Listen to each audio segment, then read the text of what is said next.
Hello again, this is Foghorn with another installment of Flight School Academics for this, the 9th of March, 2954, or 2024, if you're stuck in the past. This presentation is part of an ongoing series of academics for the members of the Aurora Republic, the premier role-playing organization in Star Citizen. If you are new to the Aurora Republic or visiting for the very first time, let me start by saying welcome. Glad to have you with us. Love to hear from you if you're interested in hearing more from us. We're a lawful good organization, focus on role-play exploration and social interaction, and are currently active in recruiting on Spectrum and Gilded. Tonight, we are going over basic formation flying. All right, so that's Basic Aviation 100 Foxtrot, which is part of our undergraduate pilot training syllabus, basic aviation module, which should get you your graduation certification of UPT. Should take about half an hour to go through, or maybe hopefully a little less, and we'll go in and practice in the verse, hopefully, if a few more folks show up. Okay, so we're going to go over the situational responsibilities for both flight lead and wingman. We're going to be concentrating on a two-ship formation tonight because of we're just going over the basics. So administrative formation specifically we'll be flying this evening is fighting wing and fingertip. And then we'll be also concentrating on the administrative maneuvers for two ships, a crossunder, lead change, pitch out, and rejoins, and then exercising our good formation comm. For the whole presentation this evening, we're going to use the following legend, as you can see here. Even though this legend is set up for everything up to a 4-ship, we'll actually only be considering ourselves we're only going to be talking about 2-ship operations. So first off is responsibilities within the formation. Who's leading this cluster? For the 2-ship, obviously you're going to have a number 1 and a number 2 man. Number 1 is going to be the formation lead. Number 2 is going to be the wingman. A 2-ship forms an element and can also be a formation of a single element. If you do have a 4-ship, it is 2 elements of 2. So number 3 would be an element lead, also considering which would also be manned by a flight lead qualified pilot, and number 4 would be the wingman. So in a 4-ship, you'd have 1 and 3 are both flight leads. Number 1 is in charge of the entire formation. Number 3 would be backing him up as the element lead, or take over his element of 3 at number 3 man and number 4 if the flight lead number 1 ever decided to do some sort of a split tactic and split the elements up somehow. But we're not going over 4-ship operations, we're only doing 2-ship. So we are going to ignore that number 3 and 4 for the remainder of this presentation. So for the flight leads, their primary responsibility is obviously pre-mission. They're taking care of all of the flight planning. And then in the air, they're in charge of making sure of executing whatever the said mission is. While they're flying, their primary navigation for the formation, the wingman is just basically following them in the set formation that the flight lead has commanded. And the flight lead is primarily also has the primary clearing responsibility for the formation, because the wingman's eyes are going to be spending a lot of time looking over at the flight lead. So the flight lead absolutely has to be the one who's looking out front, making sure they're not running them into people. Then the flight lead is also the primary talker on the radios. There are some times with the wingman will back them up. So just because the other guy's the primary talker does not mean that you do not follow him through all of the radio channel changes and all that sort of stuff, and listen and pay attention and make sure that you are keeping good situational awareness on what is going on in case you have to suddenly pick up that communication responsibility. So the wingman assists in all the flight planning and then executes as briefed by the flight lead. For when you're flying in a formation, as the flight lead's show, you're just the backup singer. You're just the additional firepower that they're bringing to the fight. So it's the flight lead who's actually responsible for that mission. So you need to execute as briefed. The last thing any flight lead wants is a wingman who goes off wild dingo doing their own thing. When you're flying, the wingman should be is primarily the deconflictor for between the two of you. So like I said, the wingman's primary mission is to deconflict the formation. So in other words, not run into the flight lead and not let the flight lead run into you, to maintain visual with your lead and be in the position in the formation that the flight lead has commanded. And then as time and brain cells and attention, task saturation and attention channelization will allow, then back them up on navigation and back them up on the communications as well. if in case any of their systems go bad. So there are certain times where you may end up finding yourself, if you're flying as the wingman, you might find yourself up on the pointy end of the formation. That's called a tack lead or a tack lead change. And we'll go over a couple of the most likely situations that might happen in where even though you're not the flight lead, you might end up being on the pointy end of the formation. Remember, flight lead and wingman, number 1, number 2 in the formation, that is a military hierarchy. That is a military chain of command right there. So just because you're on the point doesn't now make you the flight lead. Okay, that's an actual flying qualification that you have to get trained up for and have to take a check ride in and all of that. So we'll go through that kind of stuff right now. So ops normal, you know, the lead is going to be leading. He's going to be he's going to be commanding what formation he wants you in. You need to be in that position. And when you talk on the radio, we're going to use bullet as our call sign for tonight, right? For this presentation. So, you know, if bullet checks you in on the frequency, bullet check, then you would respond as 2. In other words, you're with your position. And of course, then bullet 1 would make whatever radio, now that he knows that you're up on the frequency, so that he knows you're going to hear whatever radio call he's going to make, and you're going to hear the response. Because he's now that's what that check is. That radio check is to make sure you're on the freak. Then that's when he would call something like Mad Dog, Bullet, flight of 2 gunslingers with you for words. One possible situation where he may end up pushing the wingman out in front is if he's having some sort of, say, systems problem. He's having navigational errors, navigational problem with his systems in his craft, his vehicle. So, such as bullet 1, alpha check sour. That would mean that his navigation system is down. Alpha check is a check of the navigation system to a known point. So if he does an alpha check, if he says, you know, sweet or sour, sweet's good, sour is bad. So if he says alpha check sour, bullet 2, you have the lead on the left. So he's thrown you the tactical lead. You'd do a lead change, which we'll talk about here in a minute. And then you say bullet 2 has the lead on the left, and he would respond with 1. And then you're out on the point. You're now going to pick up those flight lead responsibilities. You're out on the point. So you're going to be navigating, and you're going to be communicating, and you're going to be speaking for the formation, but you're still number 2. So even as bullet 2, if you're leading, you'd be like, hey, Frontier Tower, bullet, flight of 2 with you 20 clicks to land, you know, that sort of thing. So you're in the tactical lead position, but you are not the flight lead. The flight lead is still number 1, even though his jets broke in some manner. Another one, the other situation you need to always be ready for is that when the flight lead is going to split the formation up and make you guys 2 individual singletons. You know, he's going to break up the formation. This means you guys are broken up and you're not getting back together. You're no longer operating. When you're operating as a formation, you are one entity as far as air traffic control is concerned. Okay, even though you're bullet flight of 2, you know, when they're looking at their radar scopes and they see 2 blips right side by side, air traffic control is going to issue clearances and give you directions and give you traffic call outs and all of that sort of thing. As if your 2-ship formation was just a single entity.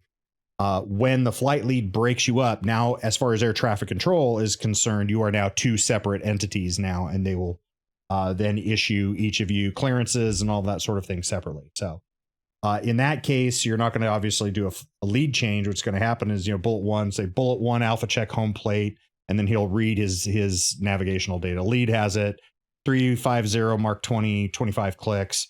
And if it looks good as bullet 2, you'd double check what he just called out over the radio for your nav system. And if it looks about right, remember, you're not sitting in the exact same cockpit, so it might be off by a digit here or there. You know, you might be 349 at Mark 20 at 25 clicks, something like that. It doesn't have to be perfect, but if you go, yep, that looks right to me, then you'd say bullet 2, sweet. He'd go, great. Bullet 2, you're cleared off. When he says you're cleared off and you acknowledge it too, when you acknowledge it, you're no longer part of this formation. He's now bullet 1, flight of 1. You are now bullet 2, flight of 2. And you need to add that number into your call sign when you talk to ATC now, as you guys have been split off, because he's going to be calling Frontier Tower, bullet 1, gear down, full stop. And then when you talk to Frontier Tower, bullet 2, gear down, full stop, so that they know exactly who's they're talking to on the radio. Okay, come on. There we go. So to wrap that up on the responsibilities, the lead runs the missions by setting formations, clearing, naving, and executing the mission. Wing supports by staying visual, being saddled, in other words, being in formation, and deconflicting with the formation. And then you want to practice clear, concise, correct comms at all times. All right. So what formations do we consider the basic ones? You got first, before we talk about that, you got to understand something that we call monitor references and cockpit references. These are basically angular references from the cockpit. So if you have your max field of view in the game setting set for 100, and you were sitting in a Titan, for example, an Avenger like you see here, if you are looking straight ahead, if you have the character's field of view straight ahead in the cockpit, you can see that 100 degree field of view is from the left bezel to the right bezel of the monitor. So from the center to the left bezel is 50 degrees for field of view. So as you can see here, when you're looking forward, these spots on the monitor is where 15, 30, and 45 degrees would be. If you don't have them memorized yet, then what you would need to do when in any spacecraft you're going to fly, I would get myself looking forward, and then I would look at about where these imaginary vertical lines are for 15, 30, and 45 from center, and I would look at the cockpit in the video game and take a look at some feature that would mark that as where that degrees is, so that this is called the in real life we call this we call these canopy references, we call them canopy code. So here in this Avenger Titan, as you can see, if something is 15 degrees left or right of my nose, that tells me, okay, it would be basically right over top of the middle of the MFD. If it was 30 degrees, it's right at kind of the crotch of where the curve of the glare shield over top of the dash meets the canopy rail for the canopy, and then 45 is going to be somewhere in the middle of that canopy rail. So that even if you're using something like a head tracker or Tobii eye tracker or track IR or anything like that, you learn those canopy references for in the cockpit, so that when even if you're not looking directly straight ahead, if you have your head turned, you can see where if somebody says, hey, I'm 30 left of your nose, then you can know, okay, I need to look right about where the crotch of that meat of the curve and that, right, that 30 degree reference. So you know where to kind of look to get your eyes looking in the right direction to find that visual pickup. So these formations, we're going to be giving a lot of angles and distances, and that is that's what we're referring to. Okay, so fingertip formation as a 2-ship is diagrammed here. You're back on a 45 degree wing line with a 3-foot wingtip spinning, or 1 meter wingtip spacing. That's the distance left to right between the wingtips of the spacecraft. So if you have party markers up, that is not going to be the distance for the party markers. Okay, so that's the distance between the wingtips of the spacecraft. So you have to take the size of the spacecraft into account. That wing line 45 degree aspect, which means if you're looking straight ahead, that means you're going to be putting that guy over on the edge of the monitor. If you have 100 degree field of view set in your settings, then it's going to be just inside the bezel of the monitor if you're looking straight ahead. If you do have some sort of a head tracking system, then obviously you can turn your head so you can look straight at him, but you'll notice that they are going to be sitting over that canopy reference, that 45 degree canopy reference. So in the Avenger example, yep, got you loud and clear. Sorry. It would be in the middle of that canopy rail is about where it should be. And remember that assuming that you guys are flying the same direction, you guys are flying parallel flight paths, then whatever angle you have him off your nose is the same angle you are off his tail.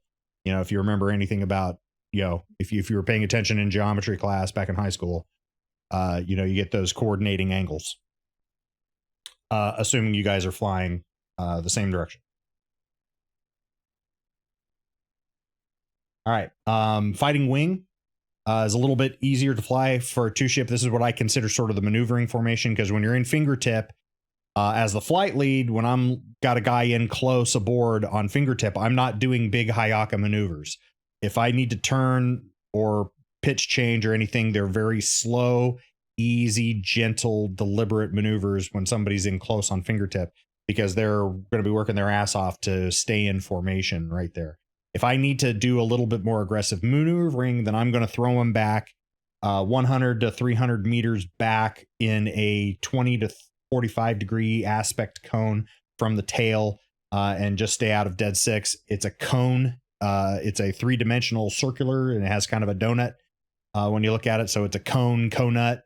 And in the number 2 has free reign to be anywhere within those parameters, which means that what it does is it puts them on a ski rope so they can just follow you around. And as the flight lead, you can make much more aggressive maneuvers, because they're just going to ski rope back there, and they can cut inside, cut outside. They can float anywhere into that cone that they need to use cutoff if you're starting to pull away from them, or they can go to lag if they feel like they're starting to push in a little too close. If they're pushing in on that 100 meters, then they can go to lag on the bottom side of that cone on the outside of your turn and let you pull away a little bit. If they're starting to get a little rangy and they're out there at the 300 meters, they cut inside the turn as you're turning and use some geometric cutoff to help close that range, and they can just ski rope back there however they need to follow you. So typically, if I'm just running around as a 2-ship, fighting wing is kind of where my wingman lives, and I only bring them in to fingertip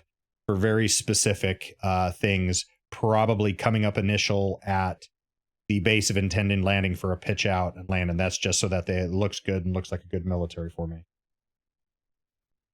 All right, so like I said, just what I said just now. So as a pro, wingman's going to live in fighting wing, so they can kind of just be wherever they need to be. And then when just that last, they're only going to spend 45, maybe 60 seconds in fingertip as we come up initial, pitch out, and land for individual. So some administrative maneuvers for when you're in fingertip and or fighting wing. Fighting wing is actually much easier for a lot of this stuff, because you can kind of just move to where you need to go. The first one's on a crossunder. So if you are in 2-ship fingertip, and this diagram is rough, the flow of this diagram on the right goes from bottom to top. Okay, so if I look over and if you as the wingman in the lighter shade of blue, if you're on my right side and I need you on my left, then I'm going to just simply say 2 crossunder. It'll be on our private freak between the two of us. If we're running 2 radios on like SRS or something like that, it'll be on our intra flight frequency. Be like, hey, 2 take the left, or 2 crossunder, something like that, which will tell you the command. That's the command for a crossunder. So if you're new to doing a crossunder, then the first thing you do is you just basically drop back a little bit. So you're just going to adjust power. These are tiny, tiny, tiny maneuvers. You're only 3 feet away from the other spacecraft. You don't need to make massive control inputs. These are tiny control inputs. You just bleed a little power off so that you slide back until you have nose tail clearance. Okay. You drop down out of plane so that you're going to cross underneath the jet wash. Once you kind of have that all stabilized there, then you're going to cross from right to left so that you have both nose tail clearance and you're down below the jet wash of the engine exhaust of your flight lead. Cross over to the other side, same distance as you were from, if you were however far you were away on the right, that's how far you need to be over on the left. Okay, stabilize there for a moment. Then you're going to adjust up in the vertical axis to get back in plane now that you're past the engine exhaust. And then you're going to have to adjust power to creep back forward until, as we're up at number 5, till you get back up into 3-foot fingertip over on the other side. So it's five distinct steps. It's basically 4 corners. It's back, down, cross, up, forward. And that's kind of the very mechanical way to do a crossunder. Once you get comfortable being able to do crossunders and you can hit all of those points every time the same way, then you can actually, you can like round out those corners and just kind of make it back, down, cross, up, forward, kind of all in one three-dimensional swoopy maneuver. Once you get really good at kind of doing it as like 5 distinct motion. Okay, a lead change. So if I'm leading and any of those situations happen where I'm like, hey man, I need you out front, then I'm going to say, bullet 2, you have the lead on the right. If you're on that side, you have the lead on the right. If you're in close formation, you're going to want you to loosen up just a little bit. It doesn't mean you have to go out to 300 meters. It means if you're at 3 feet, 1 meter, it means kick out to like 5 meters, just enough so that we definitely have positive separation of aircraft between us. And then you're going to push the throttle up a little bit, even though you've maybe slid out to 5 meters between spacecraft. You're still very, very close. You don't need massive amounts of control inputs. Just push the power up a little bit, let the engine push you faster, then push you up and start accelerating past me. When you get... What the heck happened over here?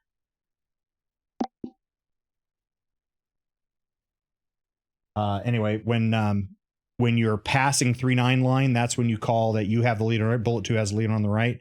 And when you get forward, and I'm now obviously as the flight lead, once I'm back into like, okay, I'm now fully referencing you, then I will say again, you have the lead on the right. So there's three transmissions there. Bullet 2, you have the lead on the right. Bullet 2 has the lead on the right. You have the lead on the right. When I say that, say you have the lead on the right on the second time, that's when the lead change is complete. And now you don't move back in. You're the flight lead now. You're the TAC lead. You're the TAC lead now. So I'm going to then move in that 5 meters and shrink it back down to 1 meter. And that's how a lead change is complete. Okay, pitch out. So starting from fingertip, pitch out is usually used if we're going to come up and do a military overhead to land. The other time that you might use a pitch out is if you're simply going to, if in training, if you're simply going to practice doing like rejoins, then a pitch out is a very quick, organized way of getting separation between the two of you. You just be driving along and say, hey, bullet, standby, pitch out 3 seconds.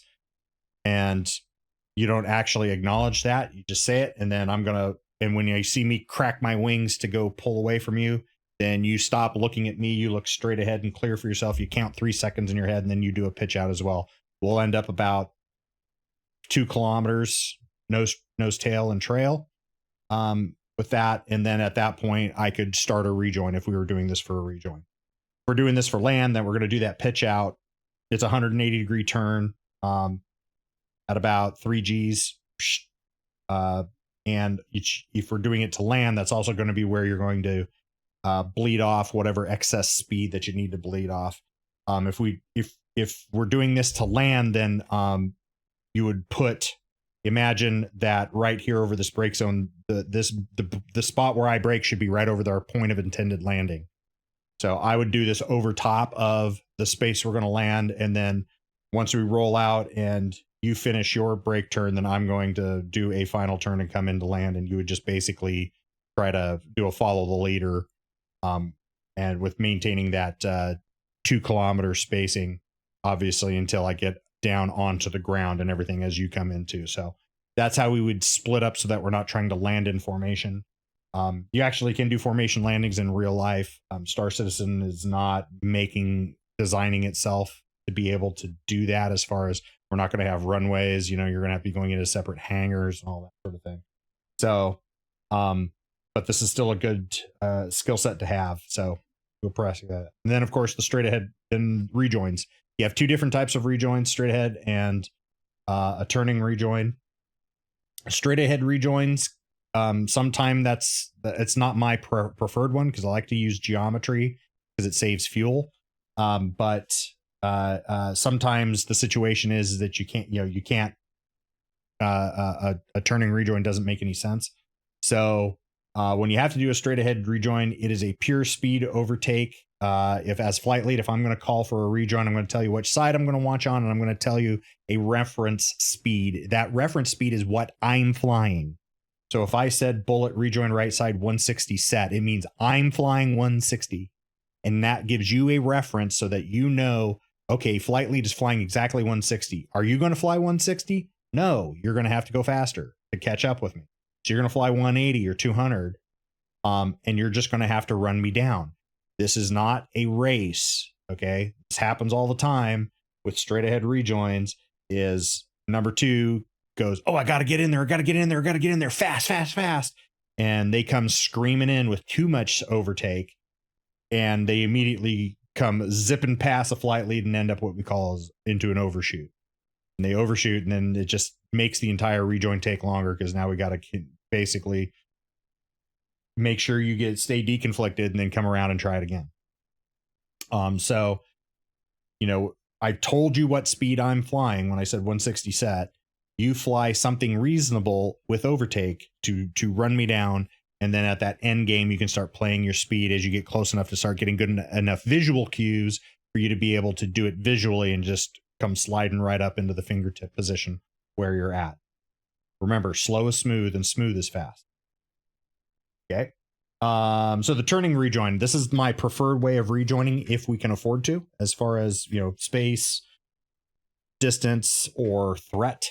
If we're trying to get the heck out of Dodge, and I do not want to take time flying in a circle over the same point, where the enemy may find us again or come shoot at us again, then that might force me into a straight ahead rejoin. But if I can, I usually like to give turning rejoins, which means that it's a combination of both geometry and speed to close the distance for the wingman, which saves the wingman fuel because he doesn't have to do it with just engines.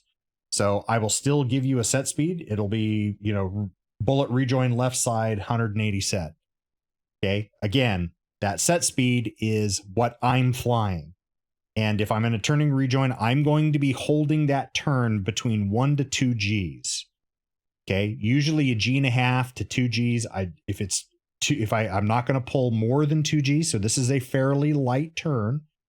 And I personally am also going to be looking over my shoulder back at you to make sure you're not going to hit me. But you are going to need to use that. Go, okay, he's doing 180 and he's turning. So you're going to want to push your power up and fly faster. Again, you don't need to be going the speed of stink. You just need 20 or 30 meters per second faster than I am. Cut inside the turn, and you're always going to rejoin on the inside of a turn. So I'm not going to ever turn left and then tell you to rejoin on the right side. I'm going to always to tell you, when I say rejoin left side, that also tells you which way I'm turning, because I will always turn into it and have you rejoin on the inside. So you're going to cut inside until you can get me on that 45-degree line on the outside canopy of your canopy. And then you just want to hold that 45-degree line all the way in as the geometry brings us together, and then start playing the power as you start getting close enough to get enough visual cues to be able to do it. You go, okay, he's at 180, so I'm at 200. Okay, maybe I need to make it 195 now. Okay, now I made it 190. Okay, I'm close enough. I can see enough of his spacecraft. I'm just going to do this completely visually from here on in, until you can get back into that fingertip position. That's how to do turning region. All right. And then just clear, concise, correct, comm. And this is all of the brevity words that are associated with formations. So when you're talking about visual contact and what you see and what you don't see, remember, visual and blind is between friends, right? So you and me, we are visual and or blind on each other. If you're talking about a bogey or a bandit over there, then that's tally ho and no joy.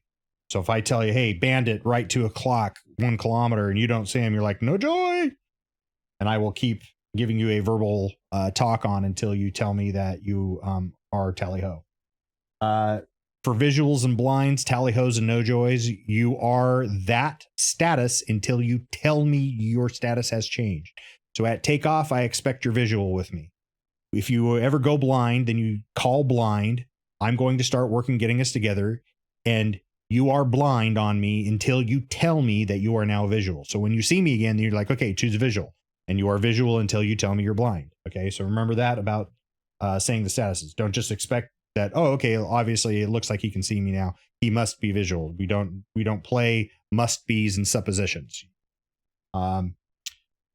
Aspect angles and closures. So generically speaking, you can say what aspect angle from any target that you're looking at, friend or foe, and we use that information not only to assess awareness of whether, say, a potential enemy knows we're here and is coming at reacting to us in some way, or it also, that information is also very helpful when you're running an intercept, whether that intercept is against an enemy or whether you're intercepting a friend because you're rejoining on them. See, a rejoin is just another intercept. It's just intercept geometry. Except for the nice thing is that the target you're intercepting in a rejoin is your friend. So they should be helping you and not attempting to screw you. But you can see the different aspect angles. So if I'm and this is if you're looking at your target, friend or foe, and you're looking at the front of their, then that's head aspect. Then the target has head aspect to you. So it's always relative to you, relative to their 6. So if you're looking straight at their 6, they have tail aspect. If you're looking at the side, it's beam aspect. If you're looking kind of quartering front or left, then it's flank aspect. Opener and closing is just is the range reducing or increasing. So obviously if it's opening, they're flying away from you. If it's closing, they're flying towards you. And remember that those velocities of that opening and closing velocities is a combination of both their speed at or away from you and your speed at or away from them. And it's just simple addition of or subtraction of the two, depending on what the situation is. Float is if I need you to expand the formation a little bit, typically out to like visual limits. So if you're in fingertip and I tell you to float, you're still technically in fingertip, but I tell you to float out a little bit. In other words, hey, loosen up and give me some space for whatever reason, then it's basically don't go out past visual limits. Meaning, can you still see the spacecraft and not just a party marker? So it doesn't mean go 300 meters out. It means, hey, go out like, 10, 15 meters, float a little bit. Holding hands means that is multiple flights in visual formation. That doesn't mean within your formation. Okay. Within a 2-ship formation, you're saddled when the wingman is in position, is in the formation that I called. If my formation and that guy's formation over there are flying together, even though we are separate entities, then we tell air traffic control that we're holding hands. That, Chevy flight is holding hands with Bullet flight. If I'm not sure where you're at as the flight lead, I will call blind on you, but it's your job to stay visual with me. I don't have to stay visual with you all the time. You're the one who's, while you're doing the wingman responsibilities, it's your job for formation deconfliction. So, but if I have lost track of where you are around me, then I would command you to tell me by saying, say pause it. Notice I don't ask a question as a flight lead and say, hey, where are you? I don't say that as a flight lead. I command you. I say, say pause it. And it's said with a period at the end because it's a command. But what I'm actually asking you is, where are you? So that was where you would call your position off me. Saddled is when you are in formation. Stripped is when you've fallen out of formation. And again, saddled and stripped is like visual and blind. You are that until you tell me that it has changed. So if you're saddled, great. You're going to be saddled all day until you tell me that you're stripped. Or I have commanded you, say I've commanded a pitch out or something like that, that I already know that it's going to break the formation up. If you call stripped, then you're stripped until you tell me that you're back in position and saddled. If you are locking your sensors on somebody friendly, you owe them a buddy spike call or a buddy lock. When you buddy lock, if they have somebody spiking them, they're the ones who the receiver is buddy spike, the doer is buddy locking. So you would call a buddy lock. However, that's not what you call it when you're within the same formation. If I tell you, hey, take a buddy lock on me, and we're going to do what's called a sensor assisted trail or radar assisted trail, where you're going to take a sensor lock on me and you're just going to play follow the leader, and then what you call is tied. Tied is a buddy lock, but within the formation for navigational purposes. Like, hey, dude, slide back to 1 kilometer, take a lock on me, and then just follow me through this weather. And you're like, okay, 2, you slide back, spike me with your radar, and now you'd call 2's tied. 1 copies. Now I know that radar lock that I have is in fact you're already back there in position, and now you can just follow the leader through me using sensors to just follow me down through the weather until we get down below, and then I can figure what I want to do with this from there on. Okay, maneuvering breakout. you actually will never call breakout on the radio. If you suddenly, your sphincter puckers because you're afraid that you're about to hit your flight lead, you do a breakout, which is maneuver the airplane evasively to take it away from the flight lead. Then after you have successfully saved our lives from each other, that's when you key the radio and you tell me that you've broken out. But we do not, you'll never hear breakout as a command over the radio unless it's at pilot training when we have to do it because it's on the grade sheet. You know, if it doesn't happen naturally and it's like, yeah, we have to grade a breakout on the student, then, you know, that's when you look over and key the radio and go, hey, 2, breakout. You know, even if he's holding perfect formation, you go, hey, 2, breakout. 2's breaking out. You know, they do their little, you know, mock fly away from me for a little bit. And then I go, okay, rejoin right side, get him back in, kind of thing. An actual breakout for real, the wingman just does it. They're like, ah! You know, scare themselves. They go zipping away from you and they're like, hey, 2's breaking out, 2's stripped. Okay, great. Now I can start working a rejoin. Check, left or right, is just an in-place turn. The check number of degrees will usually be something 45 degrees or less. We don't do check turns bigger than that. We don't check 90 degrees right or left. We only check 45 or left, 45 or less. So if I'm got us in fingertip formation and we're heading down a thing and I go, okay, I really need to be on a heading 20 degrees to the right, then I might just tell you, hey, you know, hey, bullet, checking 20 degrees right. You don't even need to answer that because you're close enough. You're in fingertip. I can just see it, you know, but that'll let you know that, oh, you're on the right side of the formation. I told you I'm going to check 20 degrees right, which means I'm turning 20 degrees into you. So I don't just do it and you get a face full of jet and scare the hell out of yourself and end up in a breakout. You know, I tell you, checking 20 degrees right. Okay. You're like, all right, he's coming into me. You just adjust power a little bit, wiggle the stick a little and pull to the right 20 degrees and then adjust to maintain the formation. That's usually a courtesy call from the flight lead when you are in close formation. If fingertip formation, if you are out in fighting wing, don't expect check calls because you're in fighting wing. You're not close. You're not in tight with me. You're out on that ski rope and it's just follow the leader. Come back left to right. That's actually something you might hear from an air battle manager, mission director, or somebody like that.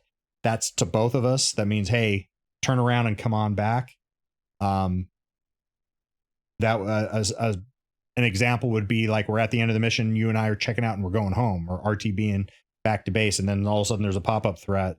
The Mad Dog goes, hey, bullet, come back south, new threat, bullseye, here's the shot data.